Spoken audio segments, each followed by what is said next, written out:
Yesus kami berdoa dan mengucap syukur. Haleluya. Amin. Amin. Silakan duduk Bapak Ibu. Selamat pagi, shalom untuk kita semua. Selamat pagi. Bapak Ibu, pagi hari ini saya akan membagikan satu kebenaran firman Tuhan yang saya percaya bahwa inisiatif untuk membuat kita dibebaskan, dimerdekakan itu datangnya dari Tuhan. Ya, sejak manusia jatuh dalam dosa, manusia sulit sekali untuk bisa hidup merdeka dari dosa, dari maut, dari sakit penyakit.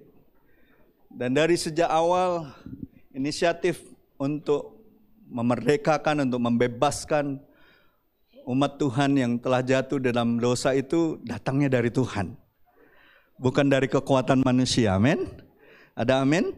Dan saudara tahu, kalau di perjanjian lama, kita tahu bahwa Musa dipakai oleh Tuhan, oleh Allah Yahweh, untuk membebaskan umat pilihannya yang sudah 400 tahun lebih diperbudak oleh Mesir. Tapi kita tahu Musa hanyalah gambaran tipologi daripada Yesus yang akan membebaskan umat Tuhan dari belenggu dosa untuk selama-lamanya. Amin? Ada amin? Kalau Musa hanya membebaskan umat Israel dari perbudakan Mesir, tapi Yesus Kristus di atas kayu salib membebaskan kita dari belenggu dosa yang selama ini dapat membawa maut sampai kepada kekekalan. Kita bersyukur kita punya pembebas yang lebih dahsyat. Ya. Jadi, tapi hari ini kita akan belajar bagaimana Musa melihat dan membawa umat Tuhan menyaksikan bagaimana sebenarnya Tuhanlah yang memiliki kekuatan untuk menolong dan memerdekakan mereka. Bayangkan 400 tahun lebih mereka diperbudak oleh Mesir, ya, dan tidak ada satupun kekuatan manusia yang sanggup membebaskan mereka. Tidak ada. Sampai suatu saat Tuhan menyatakan diri kepada Musa di Gunung Moria itu. Dan Tuhan bilang sama Musa, Musa, ini waktunya kau bawa keluar umat pilihanku dari tanah Mesir. Kita akan lihat dari bacaannya di Keluaran 3 ayat 17 sampai 22, tapi sebenarnya kalau saudara mau baca seluruh pasal itu sampai seterusnya. Ya, Keluaran itu, kitab itu saudara baca bagaimana tangan Tuhan yang luar biasa membebaskan bangsa Israel dari tangan Mesir. Nah, Bapak Ibu, saudara-saudariku yang terkasih, kita akan lihat, ya, saya akan baca ayat ganjil, saudara baca ayat genap, ayat 22 kita baca sama-sama. Ya. Ini kan ceritanya, kalau cerita sebelumnya kan Musa lagi ke gunung itu, Gunung Moria itu, dia kan lihat ada semak belukar yang terbakar api tapi tidak terbakar. Makanya dia nyimpang dari jalannya yang biasa dia lalui, dia menuju tempat itu. Dan disitulah dia dapat pewahyuan dari firman Tuhan untuk menjadi pembebas, menjadi pemimpin untuk membawa umat Tuhan keluar dari tanah Mesir. Dan di ayat 17-nya dikatakan demikian. Saya akan bacakan ayat ganjil, saudara baca ayat genap, ayat 22 kita baca sama-sama. Jadi aku telah berfirman, aku akan menuntun kamu keluar dari kesengsaraan di Mesir menuju ke negeri orang Kanaan, orang Het, orang Amori, orang Feris, orang Hewi, dan orang Yebus ke suatu negeri yang berlimpah-limpah susu dan madunya.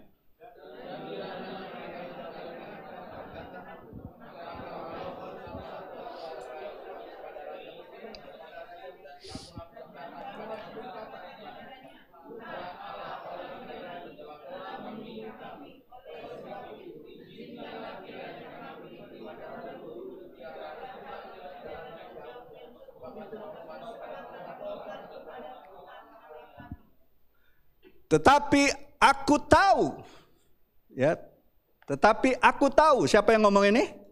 Tuhan. Bahwa Raja Mesir atau Fir'aun tidak akan membiarkan kamu pergi kecuali dipaksa. Katakan dipaksa. Oleh tangan yang kuat.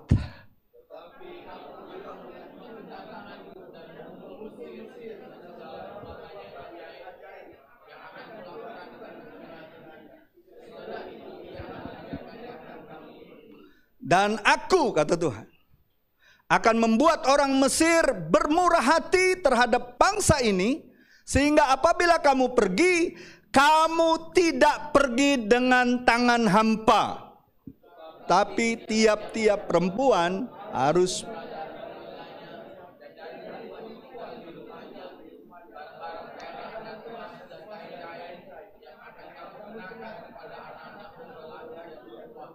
demikianlah kamu akan merampasi orang Mesir itu. Nah, Bapak Ibu saudara-saudariku yang terkasih, kalau Alkitab di Perjanjian Lama, ya, kalau kita membaca Perjanjian Lama dengan perspektif Perjanjian Baru, orang Perjanjian Baru, kita ini orang Perjanjian Baru. Halo? Ada amin? Yang firman Tuhan tidak lagi ditulis di loh batu. Firman Tuhannya kalau saudara baca di Ibrani, di kitab Ibrani, firman Tuhan, orang Perjanjian Baru itu, firman Tuhan itu Allah tuliskan di dalam hati kita, loh hati kita. Tidak lagi di loh batu. Ya, hukum Taurat ditulis di loh batu, tapi mendatangkan hukumnya sempurna, hukumnya kudus, tapi tidak ada satupun orang yang sanggup melakukannya. Ketika satu gagal, semuanya gagal. Tapi oleh karena Kristus, kita diberikan roh yang baru, hati yang baru, dan kita menjadi umat perjanjian baru. Yang firman itu dituliskan di dalam hati kita. Nah, kalau kita melihat cerita Mesir menjajah Fir'aun menjajah Israel dalam perspektif perjanjian baru, Mesir itu digambarkan sebagai duniawi, kuasa gelap, yang punya misi itu cuma satu, menyusahkan, membuat hidup umat Tuhan menderita, sengsara sampai mati. Gambaran tentang kuasa gelap itu di Perjanjian Lama itu dinyatakan melalui Mesir. Dan kalau di Perjanjian Baru, siapa itu tugas itu yang melakukannya? Kita tahu. Siapa di balik itu semua? Iblis. Yohanes 10 ayat 10. Pencuri datang untuk mencuri, membunuh, dan membinasakan. Jadi Bapak Ibu saudara-saudariku yang terkasih, iblis bisa lakukan semua itu ya lewat bencana, kesukaran, sakit penyakit, kekurangan, dan lain sebagainya. Kita lihat di Keluaran 1 ayat 14. Karena Mesir memperbudak umat pilihan Tuhan, memperbudak Israel dengan kekuatannya, dengan kuasanya yang ingin membuat mereka menderita, sengsara sampai mati. Apa yang terjadi walaupun mereka masih hidup? Ini yang terjadi. Dan memahitkan hidup mereka dengan pekerjaan berat, yaitu mengerjakan tanah liat dan batu bata, dan berbagai-bagai pekerjaan di padang, ya segala pekerjaan yang dengan kejam dipaksakan orang Mesir kepada mereka itu. Kuasa gelap, iblis, setan, dan segala sistem dunia ini selalu saja ingin membuat umat Tuhan itu sampai mengalami yang namanya kepahitan akan hidup.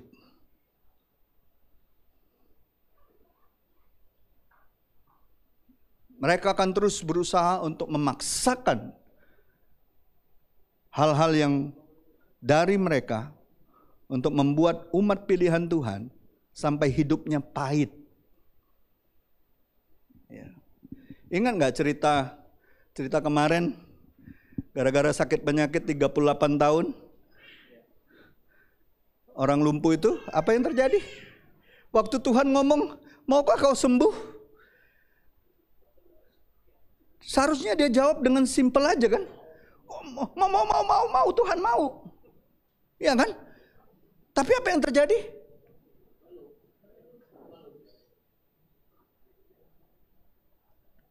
Dia berkeluh kesah. Dia menyalahkan orang. Pahit hidupnya. Dia tahu ada mujizat. Tapi karena hidupnya begitu banyak mengalami kegagalan, kepahitan, merasa tidak dipedulikan oleh orang-orang di sekitarnya. Akhirnya apa? Ketika berhadapan dengan Tuhan pribadi yang bisa menyembuhkan segala sesuatu, memulihkan segala sesuatu, jawaban dia seperti itu. Makanya ingat gak kemarin? Kenapa Tuhan tanya itu? Ya kan? Kalau orang zaman sekarang kan pasti akan jawabnya kan, kalau anak muda sekarang kan jawabannya yang kemarin itu saya bilang, kamu nanya. Pasti itu kan. Kenapa nanya lagi Tuhan? Tapi orang ini pahit. Yang keluar dari mulutnya apa? Keluh kesah, gerutuan, merasaan tidak mampu, tidak sanggup, merasa ditinggalkan, merasa orang lain tidak peduli sama dia. Padahal yang ngomong di depan dia, sang pemilik segalanya. Ya. Dan saudara tahu apa yang terjadi dan akibatnya apa yang terjadi? Karena mereka hidupnya pahit, apa yang terjadi? Umat pilihan Tuhan apa yang terjadi pada saat itu? Pada saat mereka diperbudak sama Mesir. Apa yang terjadi? Kalau saudara baca terus di Keluaran 2 itu dikatakan gini. Akibatnya mereka jadi orang-orang seperti apa? Mereka orang yang gak tahan uji. Mereka orang saling menyakiti. Mereka orang saling merugikan, mencurangi. Dan sebagaimana mereka hanya mementingkan dirinya sendiri. Dan ujungnya mereka hidup dalam dosa dan mereka mati dalam kebinasaan. Itu tujuannya memang. Orang yang pahit, apa yang terjadi ketika mereka pahit? Antar saudara aja, mereka karena kepahitan hidup, perkara-perkara sepele aja mereka saling mau bunuh. Berantem. Kalau di tengah keluarga ada orang sama saudaranya sendiri, gara-gara perkara sepele bisa berantem, bisa mau saling bunuh-bunuhan, bisa saling mengatakan hal-hal yang mengerikan keluar dari mulutnya, itu pasti ada kepahitan. Pasti ada kepahitan. Udah pasti itu. Udah pasti itu. Bahkan ketika Musa melerai pun, mereka lihat Musa, mereka sama-sama lihat Musa. Kenapa kau nak misai-misai? Apa urusan kau? Apa otoritasmu atas kami? Musa loh. Ingin berniat baik kepada saudaranya. Karena dia tahu kan, dia bukan orang Mesir sebenarnya. Dia tahu ini saudara-saudara sebangsanya. Bahkan ketika dia mau melerai, mereka bilang apa? Apakah kau nak membunuh kami seperti kau bunuh orang Mesir kemarin? Gara-gara dia lihat kan, mereka kan sebenarnya lihat Musa bunuh mandor itu, salah satu mandor yang menyiksa saudara mereka, betul? Itulah kalau orang kalau hidupnya sudah pahit, dengan saudaranya aja berantem melulu, gak bisa damai. Bahkan ketika ada seorang pemimpin yang mau menolong, melerai, menengahi, mereka marah. Bukan hanya satu yang marah, dua-duanya marah. Aneh gak itu? Itulah pekerjaan si jahat. Si jahat selalu ingin mencuri identitas kita sebagai anak Tuhan. Anak Tuhan itu apa? Apa tandanya anak Tuhan? bawa damai. Kemanapun mereka bawa damai, mereka akan disebut anak-anak Allah. Kenapa? Bawa damai. Kalau tukang berantem, tukang berkelahi, masalah sepele aja bisa bunuh-bunuhan. Saya rasa walaupun capnya umat pilihan Tuhan itu bukan anak Tuhan, itu pasti hidupnya dibelenggu oleh kuasa gelap tanpa mereka sadari. Lupa akan identitasnya sebagai umat pilihan Tuhan. Kenapa? Pahit hidupnya. Jadi Bapak Ibu, hati-hati dengan perkara ini. Makanya di bulan ini, sebentar lagi kita akan merayakan hari kemerdekaan. Kita mau semua kita merdeka, amin. Dari masa lalu, dari kepahitan kita. Kadang kala ya, iblis itu ya, mungkin ada hal-hal yang memang sudah kita beresin, tapi ada hal-hal yang masih tersembunyi di dalam hati kita. Dia sengaja susupkan itu. Kemarin saya dikirim sama Pastor Stefanus Heri buku terbaru dia, covernya. Saya lihat ada gambar asap dari celah-celah, judulnya apa? Roh penyusup. Roh-roh penyusup, hati-hati. Hari-hari terakhir ini ada roh-roh jahat yang mencoba menyusup di dalam hati kita. Ketika ada celah, dia masuk. Jangan izinkan itu. Ada amin saudaraku? Jangan izinkan. Terus berjaga-jaga, lawanlah. Kalau kita tahu nih ada sesuatu yang gak benar di hati kita, lawanlah itu. Kenapa? Itu kuasa gelap. Dia ingin menyusup di dalam hidup kita. Hati-hati. Ya. Jadi Bapak Ibu, bagi kita yang percaya dan mau taat, ini kabar baiknya. Tuhan janji akan menolong, akan melepaskan, akan memulihkan kita. Dan semuanya itu akan Dia buktikan. Amin. Tuhan itu kalau sudah berfirman, Dia akan buktikan. Tuhan itu bukan manusia yang berjanji lalu melupakan. Allah itu kalau sudah berjanji, Dia akan buktikan. Amin. Ada amin? Nah, kita lihat, benar nggak Tuhan buktikan? Ya, benar nggak Tuhan buktikan? Coba kita lihat tadi ayat 9 ya. Lanjut. Poin yang pertama, Tuhan pasti akan bukakan jalan. Tuhan itu kalau berjanji, Dia pasti buka jalannya. Siapa yang percaya kalau Tuhan berjanji dan kita pegang janjinya, Tuhan pasti buka jalannya. Amin. Tuhan akan kasih lihat jalannya. Ya. Kita percaya bahwa ketika Firaun penguasa Mesir ingin buat umat Tuhan menderita sengsara, apa yang dikatakan tadi di ayat 9? Aku tahu, kata Tuhan, apa? Raja itu tidak akan melepaskan kamu kecuali dipaksa dengan tangan yang kuat. Saudara, kalau kita tahu ada sesuatu yang jahat dalam hati kita ataupun dalam kehidupan kita, keluarga kita, jangan paksa dengan kekuatanmu. Enggak akan sanggup, kau akan hancur ketika kau lawan itu. Izinkan Tuhan yang melakukannya. Izinkan Tuhan yang bekerja. Izinkan Tuhan yang akan mempertunjukkan kuasanya sama kita. Bukan dari diri kita, dari Tuhan. Karena semua datangnya dari Tuhan untuk Dia dan bagi kemuliaannya, bukan untuk kita. Amin. Lihat apa yang Tuhan buat. Ya, dikatakan raja itu tidak mau melepaskan umat Tuhan dari berbagai penderitaan yang sengaja dia rancangkan. Dia sengaja memang rancangkan.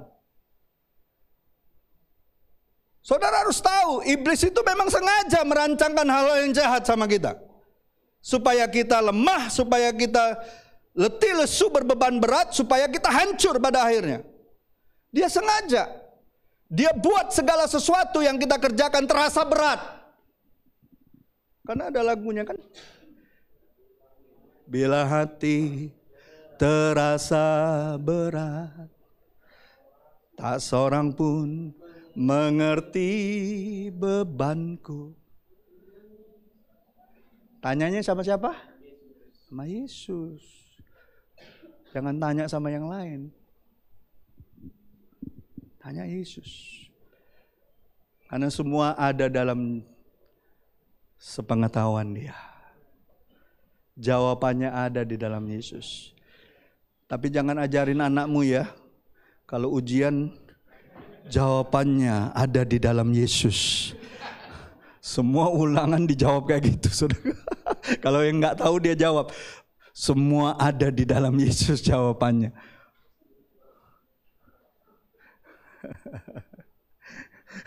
Kayak anak teman saya dulu, saya selalu ketawa kalau ingat cerita ini. Anak pendeta pas ujian agama,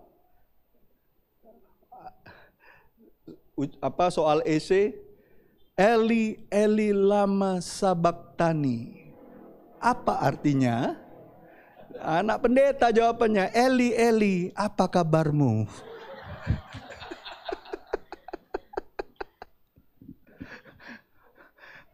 Bapaknya pas lihat itu, aduh, nah, ini pasti bapak dipanggil sama guru agamamu.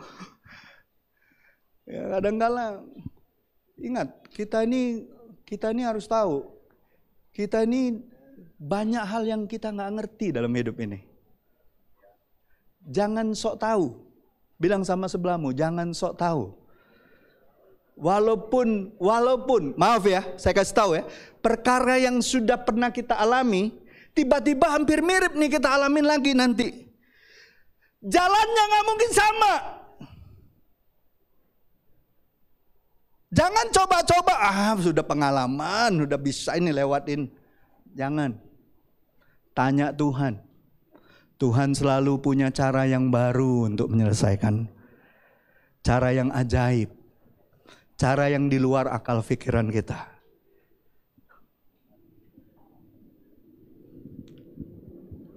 Siapa percaya Tuhan itu senang kalau dia diandalkan?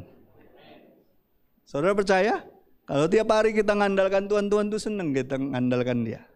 Tuhan tuh seneng kalau kita nyerahkan kekhawatiran kita. Siapa yang tahu kalau kita ini sering kali kita gampang khawatir. Bisa khawatir. Loh kayaknya pada gak bisa khawatir lagi gampangnya. Saya mau kasih tahu, khawatir itu manusiawi gak? Makanya 1 Petrus 5 katakan apa?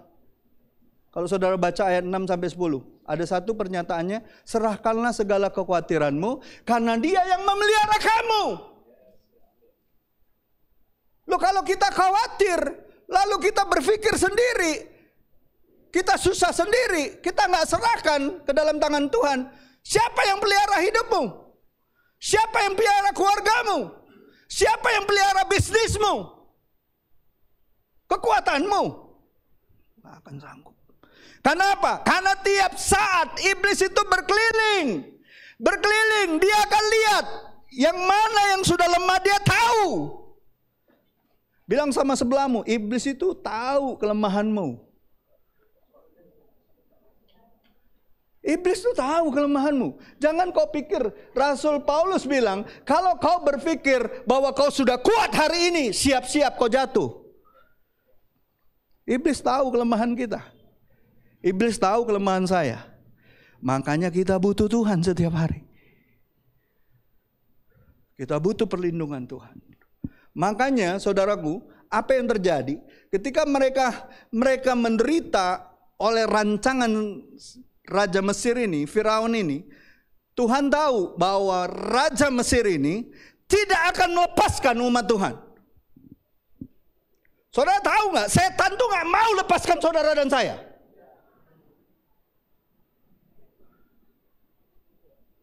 Dia hanya mau lepaskan kita kalau dipaksa oleh tangan Tuhan yang kuat. Jangan coba-coba kau merasa dirimu kuat. Dia hanya bisa dipaksa oleh tangan Tuhan yang kuat. Makanya kan kalau kita nyanyi lagu pujian, Allah bangkit, bersoraklah. Allah bangkit, bernyanyilah. Musuh dikalahkan, umatnya dibebaskan. Allah dahsyat di tempat kudusnya. Saya nggak tahu ya. Yang saya tahu satu hal. Di mana ada keluarga yang tiap hari mengajak seluruh keluarganya punya mesbah doa, punya pujian penyembahan di dalam rumahnya, mereka akan mengalami berkat seperti Obed-Edom. Di mana keluarga yang setiap hari menaikkan pujian penyembahan, saya percaya iblis gak mau dekat-dekat rumah orang itu. Di mana ada pujian penyembahan, maka pertengkaran, percekcokan, bahkan perceraian akan dijauhkan dari rumah tangga orang-orang itu. Saudara ingat Saul ketika kerasukan? Apa yang membuat roh jahat undur? Ketika Daud memainkan pujian penyembahan dengan kecapinya. Bilang sama sebelahmu, isi rumahmu dengan pujian penyembahan.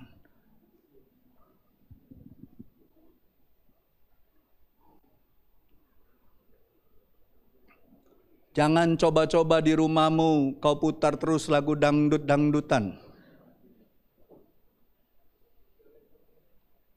Isi lagu dangdut itu seperti Amsal katakan, seperti menaruh cuka di dalam luka. Menambah perih. Lihat lirik-liriknya. Lirik-liriknya lagu dangdut apa? Tuduhlah aku sepuas hatimu, apabila kau perlu, tujahlah aku, katanya. Tidak ada kata-kata yang membangun, betul gak? Aku merasa orang termiskin di dunia. Aduh, kacau itu. Lanjutan apa lagu itu? Lanjutannya apa kata-katanya? Nggak tahu. Pura-pura lupa.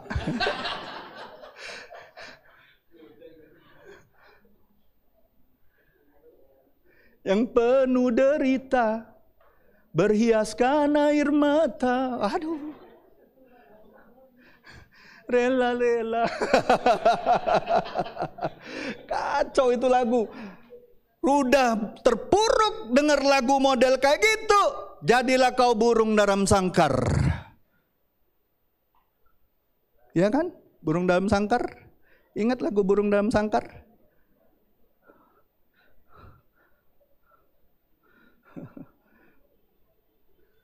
Bawa pujian penyembah. Izinkan tangan Tuhan yang kuat membebaskan kita. Izinkan melepaskan kita. Di dalam hadirat Tuhan segala sesuatu masalah kita, problem kita, kebingungan kita pudar. Karena apa? Karena ada hadirat Tuhan. Ada hikmat Tuhan. Ada firman dinyatakan.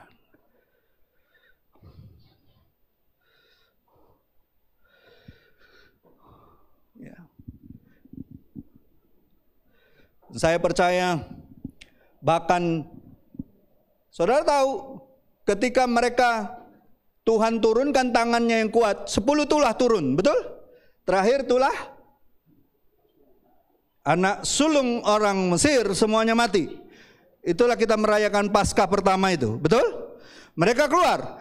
Mesir, Firaun, dia rela bebasin umat Israel, umat pilihan Tuhan. Enggak, dikejar sama dia. Begitulah dosa ketika kita dibebaskan oleh Yesus karena darah Yesus, karena kita percaya kepada kuasanya. Apa iblis tinggal diam? Tidak, dia akan kejar terus kita. Dia tahu kelemahan kita. Tapi puji Tuhan ya, sepanjang perjalanan ketika umat Tuhan sungguh-sungguh percaya, tiang awan, tiang api menyertai. Itu perlambang kuasa Tuhan bekerja, amin. Dan ketika jalan buntu di depan sekalipun, Laut Merah sedang menghadang, di belakang Firaun dengan tentaranya, dengan kereta kudanya yang begitu dahsyatnya ingin melindas mereka. Apa yang Tuhan buat? Siapa yang percaya Tuhan itu mau bekerja sama dengan kita untuk membuat mujizat? Amin. Tuhan bilang sama Musa, angkat tongkatmu. Angkat apa yang kau punya. Angkat di hadapan Tuhan, apa yang kau punya. Kalau dulu tongkat Musa punya, kalau sekarang kita punya iman di dalam Tuhan. Kalaupun kau nggak punya apa-apa, kau punya iman sebesar biji sesawi, itu sudah cukup untuk memindahkan gunung masalahmu. Tuhan buka jalan, makanya saya dulu waktu awal-awal saya bertobat, saya suka sekali lagu itu, lagu Don Moon itu. Dia buka jalan saat tiada jalan, dengan cara yang ajaib. Dia buka jalan bagiku, dia menuntunku.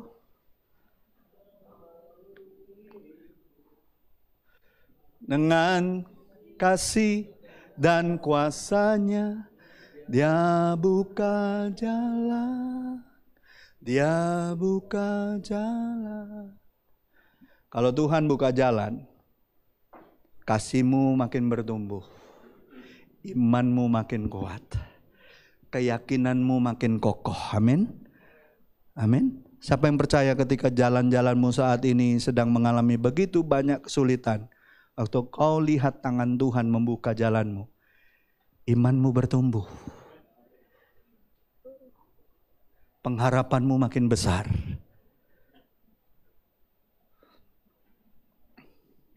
Dan makanya Rasul Paulus bilang apa? Itulah perlambangan orang kalau zaman perjanjian lama itu dibaptis. Waktu orang Israel menyeberang Laut Merah itu, Mesir yang adalah lambang dosa, ketika mengejar, tiba-tiba air dipersatukan lagi. Itulah lambang ketika kita dibaptis, tubuh dosa kita dikubur di dalam air itu.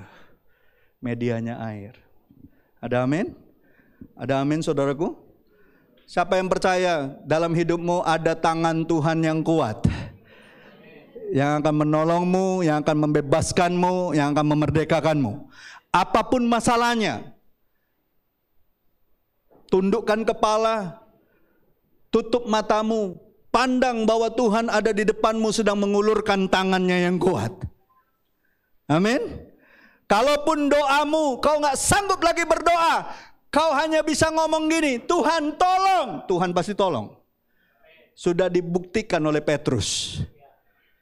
Kalau Petrus membuktikannya, maukah saudara dan saya membuktikannya? Bahkan sudah tenggelam sekalipun, ya, Tuhan sanggup angkat kita. Itu yang pertama. Yang kedua, kita harus percaya kalau tangan Tuhan yang menolong dan memerdekakan kita, Dia itu pasti apa? Dia hancurkan semua lawan-lawan kita. Nggak ada sisa. Kalau Tuhan yang berperang ganti kita, Dia hancurkan, betul-betul Dia hancurkan musuh-musuh kita. Itu yang Dia buktikan kepada Israel, betul? Waktu dikejar, betul nggak? Di dalam air itu ketika bersatu kembali, semua Firaun dan tentara-tentaranya dihancurkan oleh Tuhan. Saudara, kuasa gelap itu hanya bisa dihancurkan oleh tangan Tuhan yang kuat. Bukan oleh kemampuanmu, bukan oleh hebat gagahmu, bukan karena kau punya sesuatu yang kau rasa, aku bisa menang ini, aku bisa kuat, aku bisa lewati ini. Enggak. Semua karena tangan Tuhan yang bekerja. Coba lihat, ya. Tuhan hancurkan musuh-musuhnya, lihat. Tangan Tuhan itu dengan berbagai keajaiban, Tuhan hancurkan Mesir dan Raja Firaun. Bukan saja Tuhan hancurkan, tapi Tuhan juga lenyapkan mereka yang menyakiti umatnya, seperti yang Dia firmankan. Dia firmankan apa? Di Keluaran 14 ayat 13. Kita baca sama-sama. 2:3. Tetapi berkatalah Musa kepada bangsa itu, jangan takut, berdirilah tetap dan lihatlah keselamatan dari Tuhan yang akan diberikannya hari ini kepadamu. Sebab orang Mesir yang kamu lihat hari ini tidak akan kamu lihat lagi untuk selama-lamanya.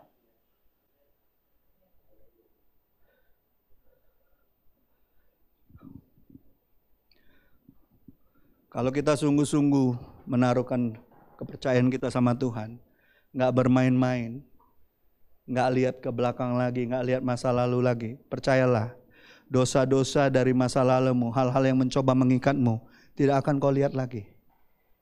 Tidak akan kau lihat lagi. Amin. Dan semua itu karena pekerjaan tangan Tuhan.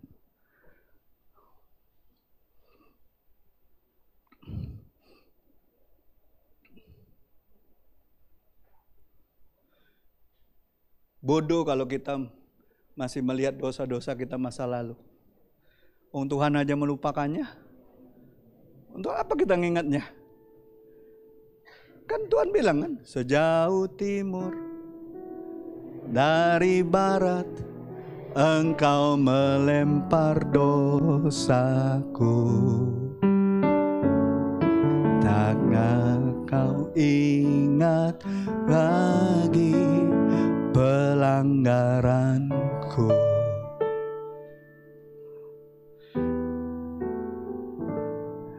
Jauh ke dalam tubir laut Engkau membumbar dosaku. Tiada kau hitungkan pelanggaranku. Waktu kita nggak ingat masa lalu, kita nggak ingat lagi dosa, apa yang terjadi? Naik pujian ini. Betapa besar kasih, yang kita ingat adalah kasih Tuhan. Punanmu Tuhan, tak akan hina hati yang hancur.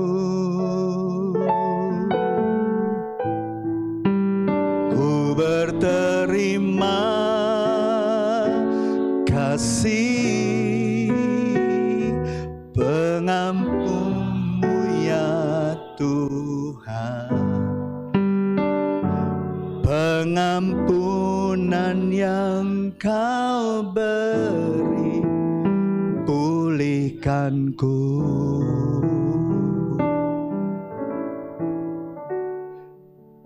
Siapa yang mau sungguh-sungguh tahun ini saudara betul-betul merasakan pemulihan dan kemerdekaan melebihi tahun-tahun sebelumnya? Ingat, Tuhan aja gak mau ngingat loh dosa kita. Jangan lagi ingat-ingat dari yang masa lalu kita. Kalau kita terus lihat ke belakang, lihat masa lalu kita, lihat dosa kita, lama-lama kita seperti istri Lot. Mati, gak bisa ngapa-ngapain. Jadi patung, gak bergerak sama sekali. Tapi kalau kita lihat ke depan, bersama dengan Tuhan kita akan melakukan perkara yang besar. Amin. Lihat, pandang Tuhan. Lihat tangan Tuhan. Pandang tangan Tuhan aja. Ya. Dan yang terakhir,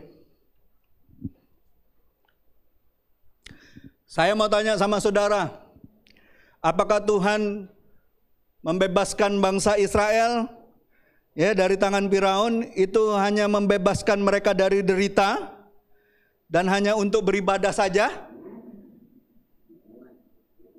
Halo?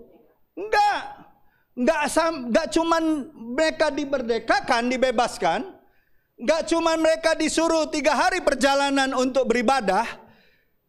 Tuhan bahkan memberikan jauh lebih banyak daripada apa yang mereka bisa harapkan selama 400 tahun. Halo? Mereka pergi tidak dengan tangan hampa. Makanya kalau kita nyanyi lagu tidak dengan tangan hampa, kita datang kepada Tuhan. Lebih-lebih Tuhan Tuhan mau ketika kita merdeka, Tuhan gak biarkan kita pergi dengan tangan hampa. Tuhan berkati umatnya, Tuhan buat umatnya bersuka cita karena berkat-berkat dari orang-orang Mesir. Dan bukan hanya sampai di situ, Tuhan malah janjikan satu tempat, satu tanah air yang penuh dengan madu dan susu. Saudara harus ingat sebagai umat Tuhan yang sudah dibebaskan. Ketika Tuhan sudah bebaskan saudara, apapun yang saudara harapkan yang terbaik dari Tuhan, Tuhan sanggup memberikan jauh lebih banyak daripada apa yang kita harapkan. Makanya Rasul Paulus katakan di Efesus 3 ayat 20, dia sanggup memberikan jauh lebih banyak, jauh lebih banyak. Anak kecil itu, ketika dia beli 5 roti 2 ikan itu, harapan dia apa? Kan dia dengar waktu Tuhan bilang sama murid-muridnya, kamu yang harus kasih makan 5.000 orang itu, betul? Dan di pikiran seorang anak kecil, ketika dia datang dengan Filipus itu, dia beri sama Tuhan 5 roti 2 ikan. Apa yang di dalam pikiran dia? Sebagai anak kecil, menurut saudara apa? Kira-kira apa dalam pikiran anak kecil itu? Dalam pikirannya, saya berpikir seperti anak kecil itu. Kali aja Tuhan bikin mujizat, kasih 5.000 orang ini makan. Dengan bekalku. Nih Tuhan, aku rela kok, aku ikhlas.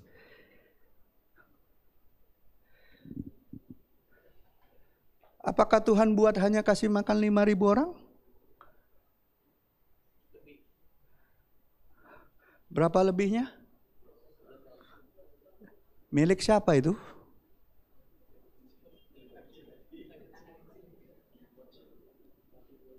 Makanya Tuhan selalu bilang sama kita, punyalah iman seperti anak-anak itu. Menurut saudara, murid-murid ngumpulin itu jatahnya mereka sebagai panitia KKR saat itu.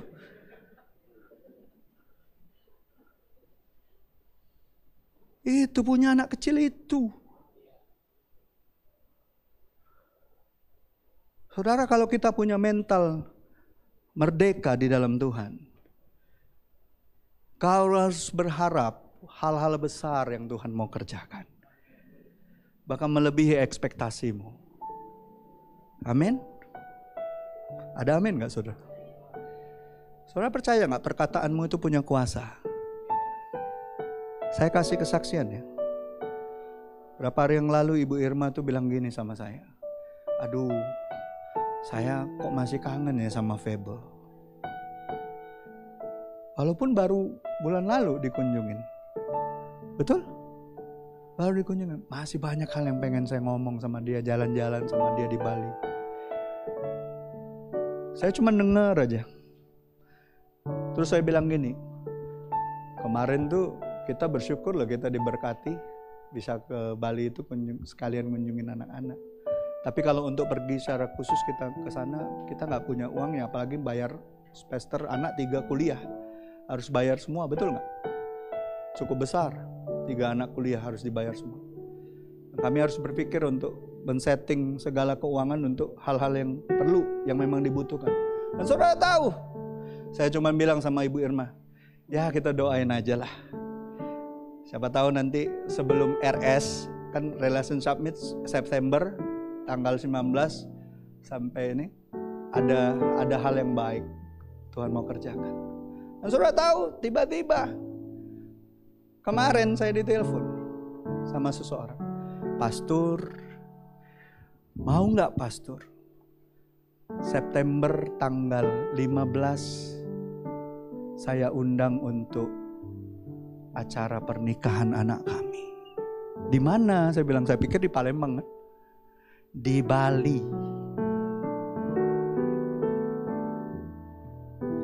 Saya pikir pergi sih mau ya. Cuman ongkosnya lu. Hari gini cuman untuk ngadirin orang yang kita kenal anaknya nikah. Pastor gak usah khawatir, semuanya saya ngatur. Kalau berangkatnya tanggal sekian duluan, anak kami tanggal 17-nya menikah. Pastor tinggal di mana? Oh, saya mungkin dapat kos anak saya dulu. Gak usah pastor, saya siapin hotelnya. Pulangnya tanggal berapa? Saya bilang kalau bisa di-extend sekalian sampai pulangnya. Saya diem aja, saya pikir aduh kok bisa gini ya Tuhan. Saya telepon Ibu Irma yang paling heboh. Ore. Ngomong dia di sekolah minggu, saya bisa cerita.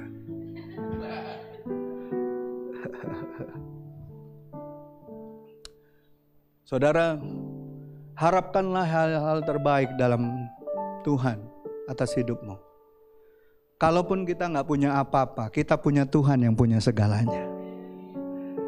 Tuhan punya sahabat-sahabat baik yang mungkin kita gak pikirkan. Kita gak pernah pikirkan orang ini sebelumnya, tiba-tiba orang ini yang memberkati kita. Siapa yang percaya Tuhan punya sahabat-sahabat baik yang juga akan dikenalkan samamu, yang akan memberkati hidupmu, yang akan membuat engkau berharap hal yang kau harapkan malah Tuhan kasih jauh lebih banyak. Untuk masa depanmu, untuk anak-anakmu, untuk karirmu, untuk pekerjaanmu, pelayananmu. Percayalah, Tuhan itu ajaib. Yang paling penting jaga mulut kita untuk selalu mengucap syukur. Kalaupun kita khawatir ada kekurangan, ada hal-hal yang perlu kita pikirkan, ya memang harus kita pikirkan. Tapi jangan izinkan pikiran kita membatasi kuasa Tuhan. Amin. Jangan biarkan, izinkan Tuhan bekerja. Amin. Lihat bangsa Israel. Mereka hanya berharap untuk merdeka, dibebaskan, dapat lagi beribadah sama Tuhan. Tapi Tuhan janji, aku akan kasih tanah Kanaan yang penuh madu dan susu. Itu tidak sebanding dengan apa yang dibuat Tuhan Yesus atas hidup kita. Kita lihat Yakobus 1 ayat 12. Kita baca sama-sama ya. Saya suka sekali ayat ini. 2, 3. Berbahagialah orang yang bertahan dalam pencobaan, sebab apabila ia sudah tahan uji, ia akan menerima mahkota kehidupan yang dijanjikan Allah kepada barang siapa yang mengasihi Dia. Bagian kita terus belajar mengasihi Tuhan, karena kita terlebih dahulu dikasihi Tuhan. Amin.